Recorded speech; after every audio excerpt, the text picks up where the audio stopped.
Alhamdulillahi wa kafa. Wassalatu wassalamu ala Rasulillahil Mustafa wa ala alihi wa sahbihi wa man wafa. Amma ba'd.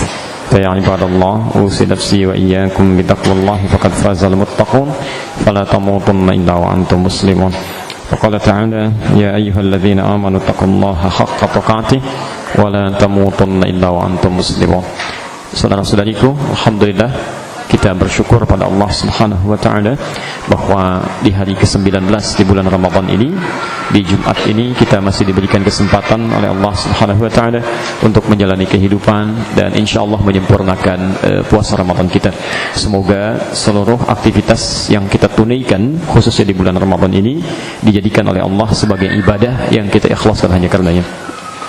Baik, kita akan lanjutkan serial kedua dari pembahasan i'tikaf kita atau i'tikafnya Rasulullah sallallahu alaihi wasallam yang hari kemarin sudah kita bahas sebagian besarnya. Kita akan teruskan pada saat ini. Mudah-mudahan ada waktu yang kita bisa alokasikan untuk menyempurnakan kajian ini sekiranya ada beberapa hal yang ingin Anda sampaikan atau ingin ditanyakan. Ya. Kami mohon maaf sedikit tadi terlambat karena harus menenangkan putra kami ya, sementara beliau mengharapkan ada di rumah. Ya. Baik, kita teruskan dulu. Di pertemuan kemarin kita sudah bagi i'tikaf pada 3 bagian utama. Ya. Pembahasan i'tikaf kemarin kita bagi pada 3 bagian utama. Bagi Anda yang terlambat mengikuti kajian ini, Anda bisa lihat tayangan sebelumnya ya, untuk menyesuaikan. Yang pertama, kita sudah bahas tentang definisi i'tikaf ya, untuk bisa memberikan batasan yang jelas i'tikaf seperti apa yang diinginkan oleh Nabi sallallahu alaihi wasallam ya. Ini saya sarankan, penting bagi Anda memulai sesuatu untuk membatasi lewat definisi dulu ya. Kalau sudah tahu batasannya, kita bisa mengerti cara menunaikannya ya. Kemarin kita simpulkan i'tikaf disebut dengan i'tikaf dari kata akaf yang berarti fokus pada sesuatu ya. Fokus pada sesuatu sehingga sulit untuk dipalingkan ya, ke kanan, ke kiri, ke depan, ke belakang atau pada aspek yang lainnya. Kita ambil contoh kemarin Quran surah ke-21 Al-Anbiya ayat ke-52 itu ya. Ketika Nabi Ibrahim ingin mengikatkan umatnya, kaumnya termasuk ayahandanya gitu kan. Kenapa mereka sulit sekali diingatkan? Fokus pada berhala ya, sampai mengatakan ma hadhihi tamathilul lati antum laha aqifun. Apa sih keistimewaan berhala ini? Sampai-sampai dipanggil susah nengok. Diingatkan sulit, malah mau mengancam, bahkan membakar gitu kan. Nah, itu akif, orangnya disebut dengan akif. Kita bahas kemarin dengan tuntas ya. Lalu kemudian ini yang paling penting. Lalu setelah diberikan risalah, dipersiapkan Nabi Ibrahim alaihissalam untuk bisa meninggikan bangunan Ka'bah. Masya Allah, setelah itu diperintahkan oleh Allah untuk membersihkan sekitaran Ka'bah. Ada di Al-Baqarah ayat 125. Lihat runtutan kisahnya ya. Pertama, ada orang fokus kepada berhala. Kemudian setelah itu diminta oleh Allah Subhanahu wa taala pada Nabi Ibrahim untuk memalingkan fokus orang ini. Ya. Diingatkan, mereka marah. Ya. Poinnya fokus pada sesuatu. Ya. Jadi orang yang fokus pada sesuatu sulit untuk kemudian diingatkan, disebut dengan akif. Ya. Antum melihat ke atas ke bintang begini ya jadi panggil-panggil, Pak, enggak ngelirik-lirik. Nah, itu akif namanya. Akif, ya. Maka ketika Ka'bahnya sudah jadi, sudah dimintakan oleh Allah Subhanahu wa taala ditinggikan pondasinya, maka diperintahkan ya, wa idz ja'alna al-baita mathabatan lin-nasi wa amna, dan ingatlah ketika kami jadikan Ka'bah ini sebagai pusat sentral bagi seluruh manusia ya. Akan ada sentralnya ke situ ya, khususnya sentral spiritual ya. Jadi maksudnya begini, yang tadinya fokusnya pada berhala, pada patung-patung, mau makan minta ke patung, mau kerja minta berkah ke patung, mau aktivitas minta ke patung. Jadi fokusnya ke situ, seakan-akan itu menjadi prioritas dalam hidupnya, sulit dipalingkan. Maka kata Allah, manusia itu nggak boleh begitu. Kamu diciptakan untuk ibadah. Wa ma khalaqtul jinna wal insa illa liya'budun. Jangan kalah dengan yang non ibadah. Ya. Seakan-akan maaf, nanti berhalanya berubah tuh, seperti saya katakan kemarin. Berhalanya berubah, ada yang menjadi pekerjaan. Saking fokusnya kerja, dipanggil Jumatan, nggak mau gerak. Ya.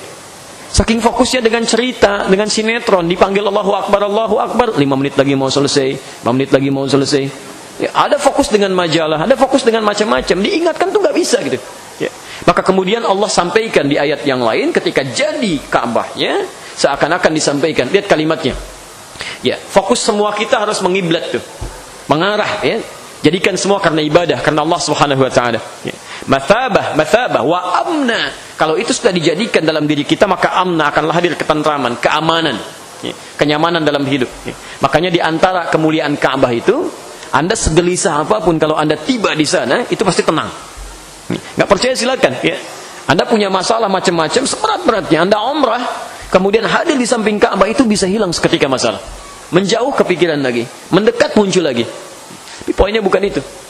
Wattakhidhu min maqami Ibrahim musalla, ambil sebagian tempat di makam Ibrahim untuk salat.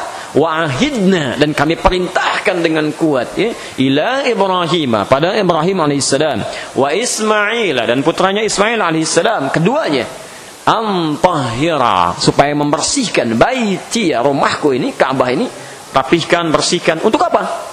Lit-taifin, untuk orang-orang tawaf, wal-akifin, dan untuk orang itikaf. Masya Allah, saking pentingnya itikaf ini, saking pentingnya akif karena Allah ini, karena Allah yang tadinya pada dunia, sekarang bagaimana caranya ketika sholat dipanggil susah, Masya Allah. Antum pernah dengar kisah seorang sahabat, Abd bin Iyas, sahabat mulia. Abd bin sedang sholat, Pak, saking fokusnya kepada Allah begini, saking fokusnya, di belakang ada anak panah. Allahu Akbar, begitu menancap, itu nggak terganggu, menancap, cuman dicabut, terusin lagi. Masya Allah. Yang kedua dipanah lagi sampai 3 kali itu, sampai 3 kali. Begitu selesai dalam sholatnya sudah lemah keadaan dirinya. Karena 3 panah sudah menancap dalam dirinya. Masya Allah. Itu bagaimana caranya antum saat ibadah nggak terganggu dengan yang lain. Fokus karena Allah Subhanahu Wa Taala. Walaupun gajinya kecil, tapi halal didapatkan. Fokus. Karena itu bagian yang Allah ridai, daripada mendapatkan sesuatu yang besar tapi keluar menyimpang dari ketentuan Allah. Jelas seperti itu Jadi diajak sini, disogok sini, tidak mau dia, karena ketentuan Allah begitu. Fokus, arahkan. Fawalli wajhaka syatral masjidil haram, karena Allah. Jelas sampai sini? Baik, usaha kita untuk mewujudkan fokus itu, maka dalam bahasa Arab kemarin kami jelaskan dengan sangat panjang, itu ditambah alif dengan ta di awalnya. Di akafa tambah alif dengan ta menjadi i'takafa. Masih ingat pembahasan kemarin ya? Jadi i'takafa. Di i'tikaf itu artinya usaha yang serius, yang sungguh-sungguh, untuk fokus menghadap pada segala ketentuan yang telah Allah tetapkan. Baik. Kenapa kemudian disyariatkan i'tikaf ini di 10 hari terakhir, khususnya di bulan Ramadan? Bahkan saking pentingnya i'tikaf ini, Nabi dilukiskan oleh Imam Al-Bukhari dan Imam Muslim dalam 2 kitab sahihnya.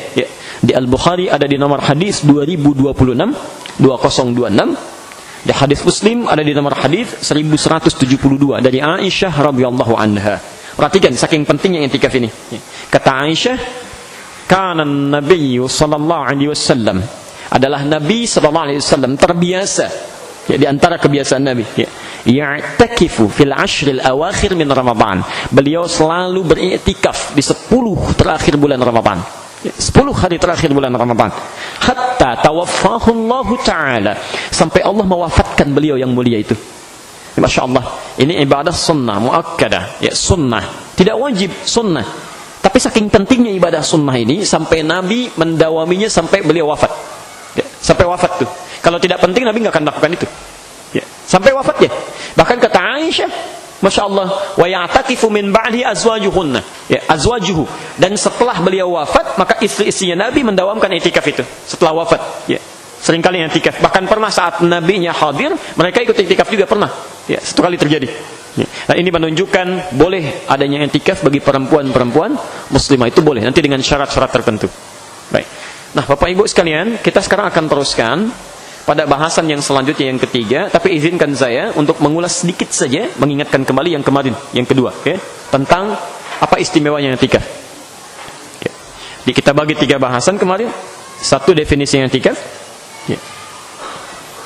Saya ulang usaha untuk fokus, Ingat, usaha untuk fokus menghadap kepada Allah dengan segala ketentuan yang dia berlakukan saat i'tikaf. Artinya apa? Konsekuensinya ketika antum datang ikut i'tikaf, antum mau fokus pada ketentuan Allah, mau ibadah. Ini salah kalau misalnya anda datang i'tikaf tapi anda nggak fokus ibadah, itu keliru. Udah jauh-jauh ke masjid cuman pengen ngobrol. Ngapain datang jauh-jauh ke masjid buat ngobrol? Antum itu begitu niat i'tikaf pengen fokus ibadah. Dibaca Qur'annya lebih fokus dibandingkan dengan sebelum i'tikaf. Kalau baca Quran bisa sambil ngobrol, itu bukan i'tikaf, karena i'tikaf itu fokus. Ya, fokus. Baca Quran fokus, berdoa fokus, ibadah fokus. Kalau cuma datang mengerjakan yang nggak bermanfaat, itu bukan fokus namanya. Jauh-jauh ke masjid pada ngobrolin dunia juga. Masih ada yang bayar pulsa juga. Kemarin belum sempat saya bayar, ini baru ingat. Dikasih di masjid, ya salah. Ya. Kalau itu urusan dunia, keluar aja. Ya, keluar. Ya. Baik, termasuk maaf, fokus untuk ibadah, bukan untuk tidur. Ya. Sebelum i'tikaf udah bawa kasur, kan? Kemarin saya sampaikan kasur Palembang dibawa-bawa, orang Palembang pada kebingungan juga tuh. Baik, jadi simpanlah, kita mau ibadah ya, bukan mau pindah tempat tidur. Ya. Oke. Yang kedua, apa keistimewaan i'tikaf sampai kita harus bisa mengerjakannya mengikuti Nabi sallallahu alaihi wasallam? Kemarin ada 4 yang sudah disebutkan ya. Saya ingatkan saja. Ingat betul ya, i'tikaf fokus, dan DKM tolong bantu jamaah supaya fokus. Bikin aturan yang baik, ketat gak apa-apa, supaya mereka fokus ibadah. Ya. Baik, yang pertama, guna menunjukkan ya, kesungguhan dalam ibadah saat sementara orang sudah malas menunaikannya atau bahkan ada yang meninggalkannya. Ya. Kemarin sudah kita bahas. Ya.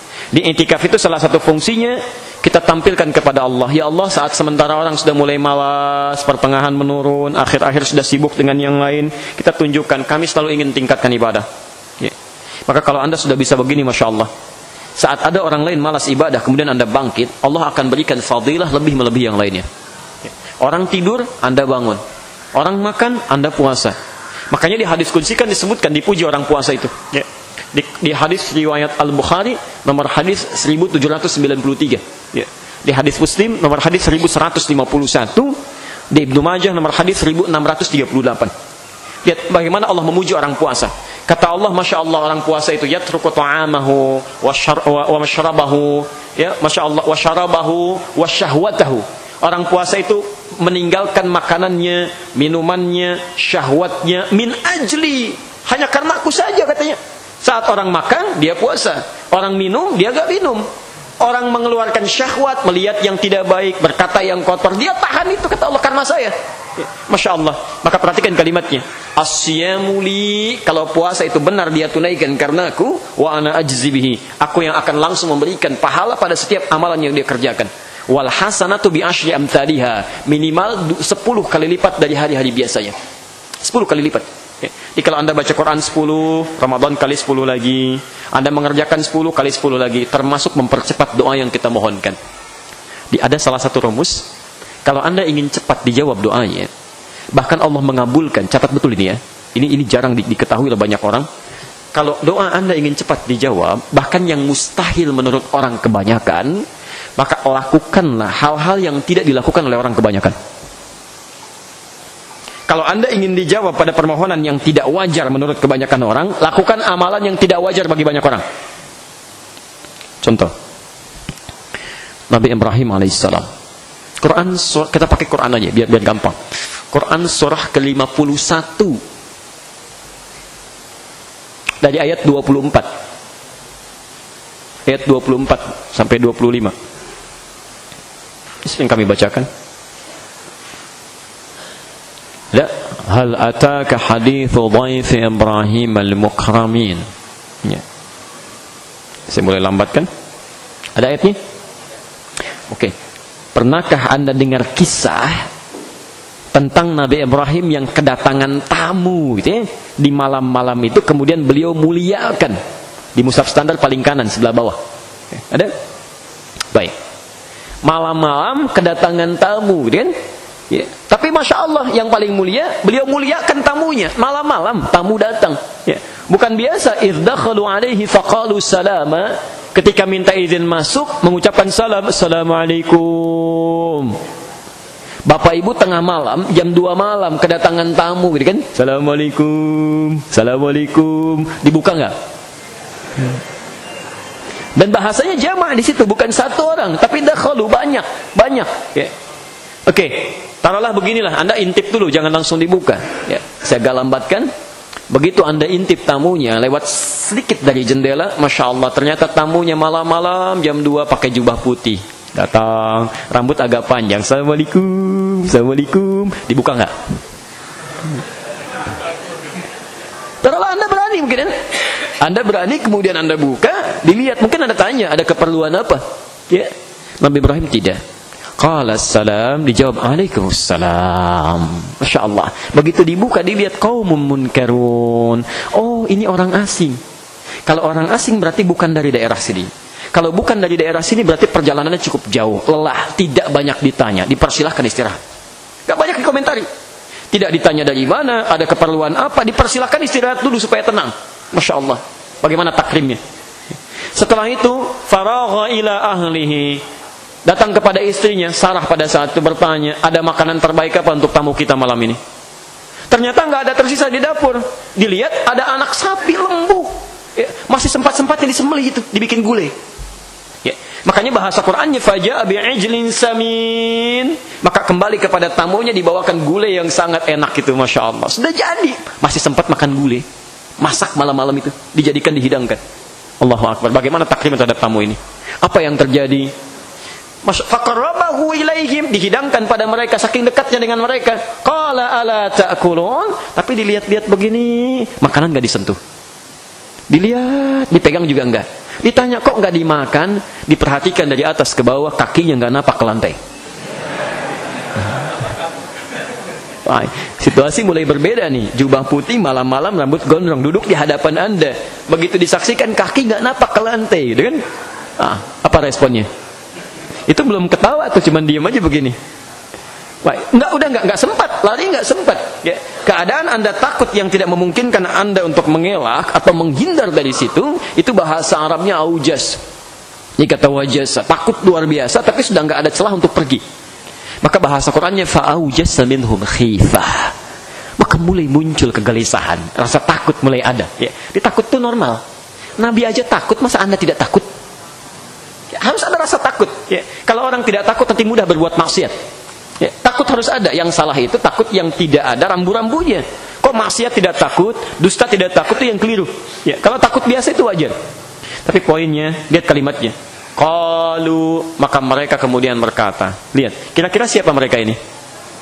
Malaikat. Apakah mungkin setiap jubah putih malam-malam malaikat? Tidak, masya Allah. Tapi ini malaikat yang ini betul. Ini malaikat ya. Qalu la takhaf. Kata mereka, kamu jangan khawatir, jangan takut. Lihat, ini yang dimaksudkan orang-orang yang dekat dengan Allah. Ya, innal ladzina qalu rabbuna Allah tsumma istaqamu tatanazzalu alaihimul malaikatu alla takhafu. Masya Allah. Orang-orang yang selalu dekat dengan Allah, memaksimalkan amalan luar biasa, kami kirimkan malaikat pada mereka, menjaga mereka supaya tidak khawatir. Di dalam sulitnya Allah jaga. Apa kata mereka? Qalu la takhaf fabashsharuhu bighulamin alim. Bighulamin alim. Kamu jangan takut. Kami datang ke sini justru untuk memberikan kabar gembira. Kamu akan punya anak. Langsung berita gembira dari Allah. Ya, dengan seorang anak yang cerdas. Ya, Ishak maksudnya. Ishak, anak dari Sarah. Saking kagetnya Sarah sampai keluar, ya, sampai mengatakan, masya Allah, apakah yang seperti ini masih bisa punya anak juga? Fasakkat wajahaha wa qalat ajuzun aqim. Ketika mendengar berita itu, apakah yang seperti ini masih punya anak juga katanya? Mereka berkata, qalu kadzalika qala rabbuk. Ini ketetapan Allah, enggak usah ditanya. Kalau Allah berkehendak, yang mustahil pun bisa terjadi. Ya, perhatikan, Nabi Ibrahim menerima tamu malam-malam tidak wajar. Tidak dikomentari, adab. Diminta untuk istirahat, diberikan yang terbaik. Ketika bisa melakukan satu amalan yang tidak wajar, maka Allah pun berikan kepada beliau satu anugerah yang tidak wajar. Istrinya bisa mengandung, bisa melahirkan. Dari Ishak kemudian turun Yakub, dari Yakub turun lagi Yusuf, dari Yusuf dibagi dua lagi. Masya Allah, banyak keturunannya sampai ke Musa, dari sisi Lewi ke Yusuf dia terus turun, ya, sampai menemukan Daud, Sulaiman, sampai dengan Isa alaihissalam. Jelas di sini? Baik, jadi Bapak Ibu sekalian, tunjukkan bahwa ketika orang mulai memudar ibadahnya di Ramadan ini, sementara orang, walau tidak semuanya, Anda serius. Lalu isilah i'tikaf dengan permohonan pada Allah Subhanahu wa taala. Ya. Satu itu. Yang kedua, manfaat i'tikaf, ya, untuk membantu fokus dalam ibadah. Ini sudah saya jelaskan. Ya. Anda di rumah dengan di masjid pasti beda. Yang ketiga, manfaat i'tikaf, ya, mengumpulkan limpahan pahala atau pahala yang berlimpah. Masya Allah. Ya. Saya sampaikan kemarin, Anda kalau ibadah di rumah itu normal. Tapi kalau ke masjid, ini berlaku di luar Ramadan juga ya. Misal Anda ingin ke masjid nih, sedang kosong-kosong gitu kan, gak ada pekerjaan, pengen ke masjid, ke assalam. Boleh. Nah itu boleh i'tikaf. Di i'tikaf itu tidak hanya saat Ramadan. Di luar Ramadan boleh. Ada i'tikaf singkat, ada i'tikaf panjang. Imam An-Nawawi menyebutkan itu. Ya, kemarin saya sampaikan di kitab At-Tibyan itu. Ya, ada kitab At-Tibyan fi adab hamalatil Quran. Ini penting Pak ya, Ibu bagi yang belum punya. Ini bagus. Anda kalau bisa saya sarankan Anda miliki untuk bisa digunakan membimbing anak-anak bagaimana cara belajar yang benar, mendapatkan ilmu dari Allah. Ya. Yang kedua, bimbingan bagus supaya cepat hafal Quran untuk segala kalangan tanpa batas. Itu Imam An-Nawawi sudah menuliskan ini. Ditulis oleh beliau dari pengalaman beliau ta'lim 12 kali salah sehari. Ya. Nah, ada terbitan Darul Kutub Al-Islamiyah, warnanya coklat, tengah-tengahnya ada kuning sedikit ya. Itu 188 halaman. Anda lihat halaman 46 sebelah kanan posisinya. Di situ ada 6 paragraf. Di paragraf kelima, faslun, ada paragraf baris ketiga sampai 4. Ya. Di situ beliau sampaikan, "Bayan bagi likulli man dakhala ilal masjid an yanwiyal i'tikaf." Maka semestinya orang-orang yang dia akan ke masjid itu niatkan sambil i'tikaf. Niatkan. Masya Allah. Jadi tidak harus selalu saat Ramadan. Anda termasuk sekarang. Anda udah niat i'tikaf belum tuh? Kalau Anda nggak niat i'tikaf, itu duduknya nggak dihitung ibadah. Yang dihitung taklimnya aja. Ta'allum antum, ta'lim saya dihitung tuh. Ya, dihitung. Baca Quran baru dihitung, tapi duduknya tidak. Ya, tapi kalau Anda niatkan i'tikaf, semua kegiatannya, duduknya, aktivitasnya, segalanya, dan dijaga oleh Allah. Karena niat fokus ibadah, maka yang tidak ada ibadah Anda akan jauhi. Beda. Nah, kalau bisa seperti itu, kata Nabi, masjidnya saja sudah menghadirkan pahala 25 kebaikan. Di hadis Muslim. Jarak 1 ke 2 500 tahun, 2 ke 3 500 tahun, 3 ke 4 500 tahun, sampai ke 25. Itu belum ngapa-ngapain, baru masuk. Ya. Jadi kalau Anda nggak ada aktivitas macam-macam, daripada nggak jelas, gitu kan? Jalan-jalan yuk. Ya. Jalan-jalan nggak tahu tuh jalan mana yang mau dilewati. Ke jalan. Mendingan ke masjid. Baca Quran, berdoa kepada Allah, gitu kan? Masya Allah. Coba perhatikan. Banyak pahalanya baru masuk 25 kebaikan. Kaki kanan masuk, salat 2 rakaat, bermohon doa kepada Allah. Banyak yang bisa dilimpahkan. Ya. Dan yang terakhir, bisa mempercepat ya, didapatinya Lailatul Qadar. Ya. Jika Allah menghendakinya. Jadi Lailatul Qadar itu bisa muncul di awal, bisa muncul di pertengahan, tapi tidak sedikit juga muncul di akhir. Ya. Di hadis Muslim nomor hadis 1160. Ya. Kemudian di Al-Bukhari nomor hadis 2020 yang syarah Fathul Bari ya, syarah Fathul Bari. Halamannya 297 ya. 297 jilid yang keempat. Ya, jilid yang keempat. Anda kalau beli terbitan Darul Hadis ya, yang ukuran kitabnya 17 kali 26 ya. Tahun 2002 Masehi. 2002 Masehi. Baik. Saya bacakan hadisnya. Nabi SAW bersabda, taharrau di riwayat lain iltamisu Lailatul Qadri fil ashril awakhir min Ramadan. Kata Nabi, ayo berburu. Ya, berburu. Kalau iltamisu itu kayak semacam mencoba untuk mengendap-endap, mencium sesuatu. Cium, ya. Antum pernah lihat kalau ada hewan mau mencari sesuatu, dia cium-cium begitu dia? Nah, yang mengendus. Ya. Kata Nabi, ayo endus tuh. Endus kira-kira Lailatul Qadar, ya, banyak akan turun kata Nabi, banyak turunnya di 10 terakhir, ya, malam-malam Ramadan.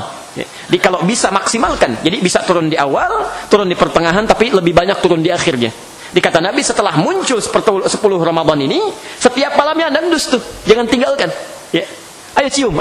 Ya. Barangkali dari 10 malam itu ada satu yang Anda bisa dapatkan keistimewaannya. Ya. Saya sudah ulas di pertemuan kemarin ya, tentang kemuliaan malam Al-Qadar. Sudah saya sampaikan? Pertemuan kemarin ya? Sudah ya? Oke. Baik, karena sudah disampaikan saya tidak akan bahas lagi. Anda lihat rekamannya kemarin. Nah, sekarang kita akan lengkapi. Kalau sudah tahu kapan 10 malam terakhirnya?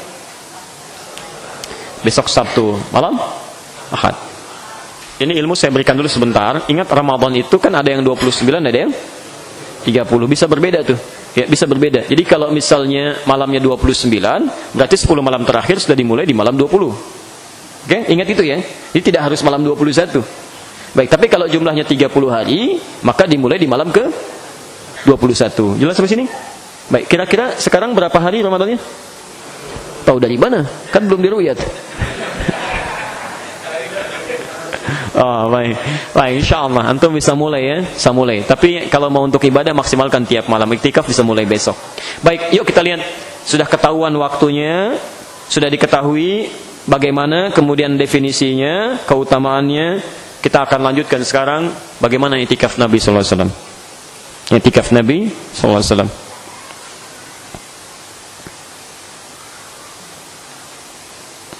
Baik, antum catat dulu poin-poinnya. Ya, karena kemarin kita mulai bahas detail, ternyata waktunya tidak mencukupi. Sekarang kita mulai dengan poin-poinnya dulu. 1, sempurnakan niat. Ya, yang kemarin sudah mencatat barangkali poin 1 sudah, sempurnakan niat.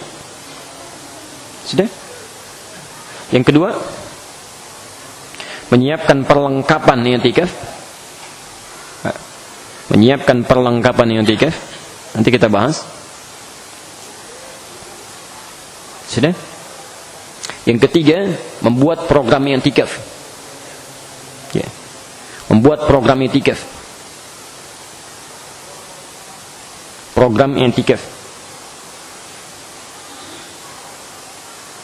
Sudah? Yang keempat, menumbuhkan motivasi ibadah. Ya. Yang keempat, menumbuhkan motivasi ibadah.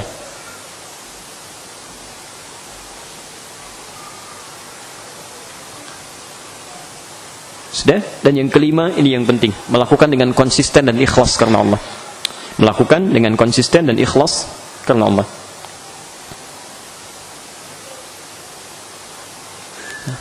Baik, poin-poin ini nanti akan kita coba kita gali, ya, termasuk dari hadis-hadis Rasulullah SAW. Baik, yang pertama, awas ya, saya tidak ingin ini menjadi teori, tapi nanti kita coba terjemahkan dalam bentuk aplikasi. Kadang-kadang misalnya dituliskan, tapi nggak ngerti aplikasinya bagaimana. Ya. Baik, yang pertama, kemarin kita sudah bahas tentang menyempurnakan niat. Ya. Dalilnya hadis riwayat Al-Bukhari, nomor hadis yang pertama, kita hafal itu. Innamal a'malu bin niat. Semua amal itu akan dilihat berdasarkan niatnya. Ya. Ini bisa dua makna. Bisa dua makna. Yang pertama, hati-hati, bisa menunjukkan kesungguhan antum untuk beribadah, untuk ibadah. Ya. Misal, yang niatnya i'tikaf untuk ibadah, maka dapat pahala ibadahnya. Tapi kalau niat i'tikafnya untuk mampir aja, untuk mampir, kamu i'tikaf di mana? Assalam. Ayo, saya juga di Assalam deh. Ya kan? Oh, ada sahurnya nggak di situ? Ada. Oh, kalau gitu saya di sana. Ya. Ini ada yang niatnya untuk mendapatkan sahur, ada niatnya untuk mendapatkan bukaan, macam-macam. Ya. Maka bergantung dengan niatnya itu yang dia dapatkan. Kalau pengen sahur, dapat sahurnya aja. Kalau pengen makanan buka, dapat bukaannya aja. Yang lainnya nggak dapat. Ya, jelas sampai sini? Tapi yang penting Anda garis bawahi, ini yang paling penting. Niat itu bisa menentukan dan membedakan antara ibadah dengan rutinitas. Jadi kalau Anda sudah berniat untuk ibadah, berniat i'tikaf, artinya Anda sudah meniatkan semua pekerjaan untuk kepentingan ibadah saja. Konsekuensinya ketika datang Anda ke masjid, maka semua kegiatan Anda mesti menjadi ibadah, bukan yang lain. Ngobrolnya ibadah. Jadi kalau bukan ibadah, nggak usah ngobrol. Ngapain? Ya, jauh-jauh mau i'tikaf, tapi ketika bicara ada yang tidak bermanfaat. Ya, pandangannya ibadah. Ya. Telinganya ibadah, pendengarannya, pekerjaannya ibadah. Ya, jelas sampai sini? Baik, jadi pastikan nanti saat Anda i'tikaf, DKM tolong ingatkan ya, ketika ada hal yang tidak baik, yang kebanyakan tidur, diskusi yang tidak jelas, ya kan? Ribut pada saat orang ibadah. Untuk apa? Itu bukan i'tikaf namanya. Karena Anda mau fokus ibadah. Datangnya Anda ke masjid untuk ibadah, bukan untuk yang lain. Nah, yang kedua, untuk mendukung kesungguhan dalam ibadah ini, maka siapkan perlengkapan Anda. Cara menyiapkan perlengkapan dimulai dari yang ketiga. Awas, ini yang jangan diketahui. Dimulai dari yang ketiga. Ya. Saya belum bicara tempat ya. Kita baru bicara persiapan. Ya, belum bicara tempat. Baik, dimulai dari program. Program. InsyaAllah. I'tikaf yang baik mesti punya program. Misal, antum targetnya apa nih? Selama saat 10 hari i'tikaf ini. Apakah hafal Quran? Kan? Apakah kemudian misalnya hanya bacaannya saja, ingin mengkhatamkan dengan benar? Apakah ingin mengkaji hadis? Belajar tentang sirah? Mesti jelas. Ya. Ketika antum sudah jelas targetnya, membuat pemetaannya, di situ perlengkapan mulai disiapkan. Ya. Di luar perlengkapan yang standar sifatnya. Ya. Jelas sampai sini? Kenapa? Oh, tidak ada kaitan kayak gitu? Baik. Oh baik, bukan hubungan ini. Baik, saya teruskan kembali. Jadi pertama Anda membuat program ya. Bikin dulu programnya. Ya. InsyaAllah di Assalam ini juga sudah ada program ya, yang bisa diikuti. Tapi sebaiknya di antara program umum yang ada di luar ta'lim yang disediakan, sebaiknya saran saya Anda bikin target pribadi. Ya. Masya Allah, pernah seorang ayah itu dibalik kesibukan luar biasa, Ramadan tahun ini saya harus iktikaf kata beliau. Ini nyata kisah terjadi di Timur Tengah. Maka beliau percepat pekerjaannya supaya 10 hari terakhir bisa cuti ya dari pekerjaan. Jadi kalau Anda nggak bisa cuti nggak apa, siangnya Anda bekerja, malamnya iktikaf, ya ambil sebagiannya. Tapi orang ini beliau kemudian sempurnakan pekerjaan, 10 hari terakhir dia cuti. Target utamanya minimal bisa hafal Quran 3 juz. Ya, jadi balik kesibukan macam-macam, pengen dalam 10 hari bisa 3 juz. Ini yang hebat. Jadi ada kekompakan dengan istrinya. Ya, Masya Allah. Begitu sudah direncanakan, sampaikan pada istrinya, saya mau itikaf, target saya Quran begini, istri menyiapkan, Bu. Ya, ini kadar Allah posisi istrinya punya anak 3, 2 masih kecil-kecil, yang 1 bahkan masih disusui. Ini tidak mungkin bisa ke masjid. Ya. Apa yang terjadi? Istrinya yang menyiapkan pakaiannya, mushaf yang digunakannya, segala kelengkapannya. Begitu disiapkan, didoakan oleh beliau. Semoga Allah bisa memberikan taufik, ya, jadi memberikan dukungan, ya, kesepakatan kepada suami saya ini. Didoakan sampai berangkat. Tapi yang menarik, istrinya pun ketika sudah menyediakan, beliau menginginkan juga, ya Allah, seperti engkau berikan kemuliaan Quran pada suamiku, berikan pula kepadaku. Ya. Tapi suaminya minta 3 juz, istrinya nggak minta 3 juz. Terserah Allah deh, mau ngasih berapa aja. Masya Allah. Jadi begitu suaminya target dicapai, menghafal, istrinya demikian. Sambil menyusui, pegang mushaf. Dalam tidurnya masih memegang mushaf. Malam-malam bangun, buka, baca lagi, hafalkan lagi. Begitu pulang, Masya Allah, suaminya pulang setelah 10 hari berbinar-binar. Nampak kesenangan di wajahnya. Begitu pulang mengatakan, hafidhtu thalathata ajza. Saya sudah hafal 3 juz katanya. Masya Allah, 10 hari. Maka istrinya mencium tangan suaminya, ikut berbahagia tanpa menyampaikan kepada beliau bahwa istrinya ini sudah hafal 30 juz dalam 10 hari. Bisa bayangkan. Ya, jadi ada kemuliaan-kemuliaan besar, ya, ada kemuliaan-kemuliaan besar. Itulah kalau amalan dikerjakan dalam keadaan sulit, Allah berikan lebih. Dan Anda sabar gitu, Anda sabar. Ya, Anda ibadah, berusaha untuk baik, orang mencela Anda, sabar. Satu saat akan tiba masanya Anda bahagia. Ya, Anda bahagia gitu. Ya, jelas sampai sini? Baik. Baik ya, jadi siapkan rencana. Kalau Anda misalnya menghafalnya sekian waktu, sisanya digunakan baca. Cari bacaan yang baik. Cari kitab hadis. Coba selama puluhan tahun hidup, berapa hadis yang sudah dipahami? Yang sudah diketahui. Katanya ingin ikut sunnah Nabi, berapa sunnah sudah diketahui? Sunnah bangun tidur. Ya, jangan-jangan bangun tidurnya belum seperti Nabi. Sunnah makan, sunnah bekerja, sunnah berjalan, ya, sunnah diskusi, sunnah ketawa tuh, ya. Coba berapa yang sudah Anda pahami? Dari sekian yang dipelajari, berapa yang diamalkan? Jangan-jangan rajin ikut taklim, catat sini, catat situ, Riyadhus Shalihin, Al-Arba'in, Sahih Al-Bukhari, Sahih Muslim, tapi yang diamalkan berapa? Coba dicek gitu ya. Maka dari itu bikin target. Saran saya begini, saran saya untuk itikaf kali ini, kalau ingin belajar hadis, misal Anda keluarkan secara tematik. Misal Anda yang suka bekerja, masih aktif kerja, keluarkan tuntunan Rasulullah dalam pekerjaan. Dari mulai bagaimana cara mencarinya, menghindari yang haram, mendapatkan keberkahan, cara bertransaksi, macam-macam keluarkan. Jadi begitu keluar menjadi alumni i'tikaf misal di Masjid As-Salam, Anda sudah paham tentang bagaimana tuntunan Rasulullah dalam pekerjaan. Keluar dari i'tikaf, Anda kerja lagi, bimbingan sunnah Nabi sudah ada. Anda bekerja dalam naungan sunnah Rasulullah SAW. Masya Allah. Ya. Belum sampai ke situ, ingin jadi ayah yang baik. Bagaimana cara jadi ayah yang baik? Keluarkan hadis-hadis Nabi, bimbingan tentang menjadi ayah. Ibu menjadi ibu di rumahnya, dibaca dalamnya itu. Pulang dari rumah Allah, masuk ke rumah Anda, Masya Allah, sudah dalam naungan Allah dan Rasulnya. Ya.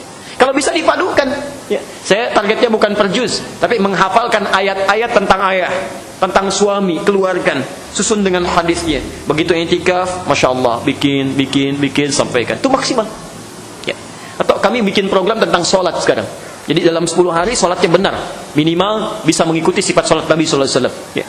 Coba Anda berapa kali menunaikan sholat dalam puluhan tahun atau belasan tahun usia? Berapa di antara sholat itu yang sudah dipahami, bacaannya dan gerakannya? Berapa yang sudah sebagiannya mirip-mirip Nabi SAW? Ya. Coba dilihat ya, itu kan tiap hari dikerjakan gitu. Kata Quran, saya tidak bosan mengingatkan. Kata Quran, kebanyakan orang sholat bahkan tidak paham, tidak mengerti apa yang dibaca dan dilakukan dalam sholatnya.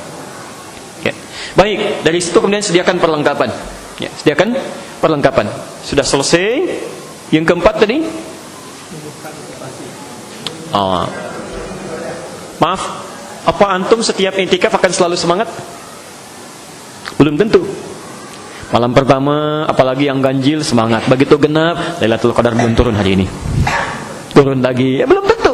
Kadang naik, kadang-kadang turun, kan? Kadang naik, kadang-kadang turun. Nah, yang keempat yang paling penting. Jika Anda ingin terus termotivasi untuk semangat ibadah, nah, tumbuhkan motivasi dengan menghadirkan dua hal. Menghadirkan dua hal. Satu, menuliskan keutamaan setiap ibadah. Ya, menuliskan keutamaan setiap ibadah yang dikerjakan.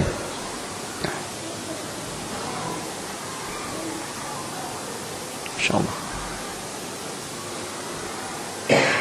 Kayaknya kita tidak ada waktu untuk diskusi nih ya.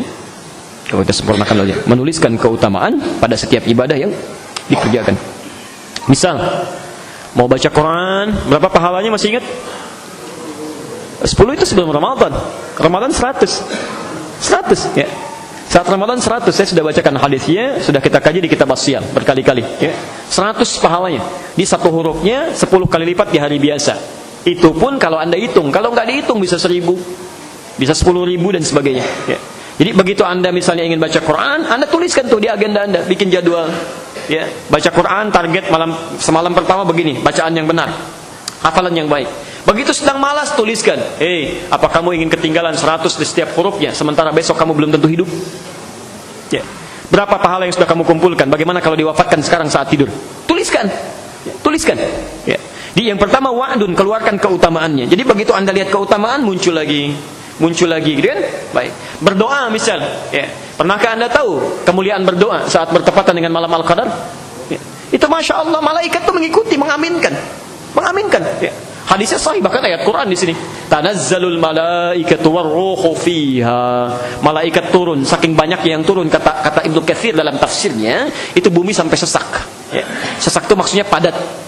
Suasana jadi tenang, nyaman karena malaikat turun.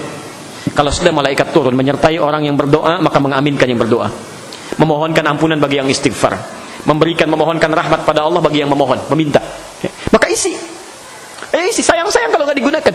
Ya. Maka tuliskan, kapan lagi berdoa diaminkan oleh malaikat? Ya. Cuman malam-malam ini tuliskan. Begitu Anda malas, bangunkan lagi. Ya, maaf, orang sholat, Anda mau tidur, tuliskan lagi. Ya, apakah kamu ke masjid masih mau tidur juga? Tidak cukupkah tidur selama ada di rumah? Tulis, Masya Allah, naik lagi. Ya. Jelas sampai sini? Baik. Yang kedua disebut dengan wa'idun. Wa'id. Di pertama wa'dun, kedua wa'idun. Menuliskan ancaman atau peringatan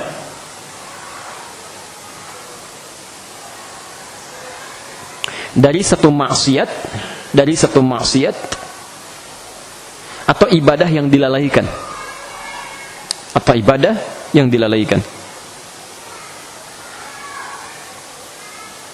Baik. Misal, saya agak cepat. Maksiat misalnya, ada orang mau dusta. Ada rumus di Quran. Ya, kalau Anda mencoba ingin berdusta, terfikir dusta, pikirin dulu apa konsekuensinya dusta. Ya. Jelas kata Allah, awas hati-hati, wailul lil mukadzibin, celaka orang dusta. Jadi kalau ada yang dusta pasti celaka. Ya. Pasti celaka. Jadi mustahil ada orang sadar, akalnya normal, mau berdusta, karena jaminan Allah kalau dusta kamu celaka.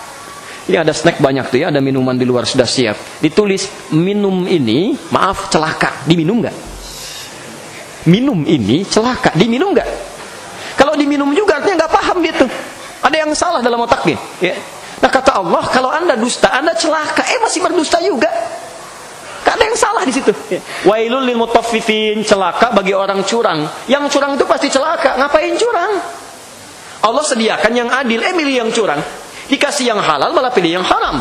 Dikasih yang benar pilih yang dusta. Memang kurang apa lagi yang Allah tawarkan?